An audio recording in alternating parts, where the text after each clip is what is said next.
السلام علیکم، میں محمد عثمان اور آپ دیکھ رہے ہیں ڈیلی نالج 45۔ آج میں آپ کے لیے حضرت آدم علیہ السلام کے جو قصہ تھا اس کا دوسرا پارٹ پیش کرنے جا رہا ہوں۔ پہلا حصہ تھا حضرت علی کی آدم سے متعلقہ آیات۔ پارٹ 2 ہے آج، اس میں آیات کا مفہوم و مقصود و مزید ہیڈنگ بیان کی جائیں گی۔ بسم اللہ الرحمن الرحیم۔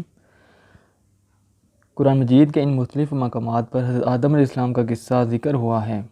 ہم نے اپنی تفسیر یعنی تفسیر ابن کثیر میں ان تمام آیات کے متعلق بالتفصیل بحث کی ہے۔ یہاں ہم مذکورہ آیات کے مفہوم اور اس سے متعلقہ حدیث کا ذکر کریں گے۔ اللہ تعالیٰ نے فرشتوں سے مخاطب ہو کر فرمایا، ترجمہ: میں زمین میں جانشین بنانے والا ہوں۔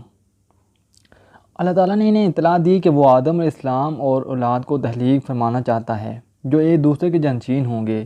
اس کا ذکر ایک دوسری آیت میں یوں ہے کہ ترجمہ: اور وہی ذات ہے جس نے تم کو زمین کے جانشین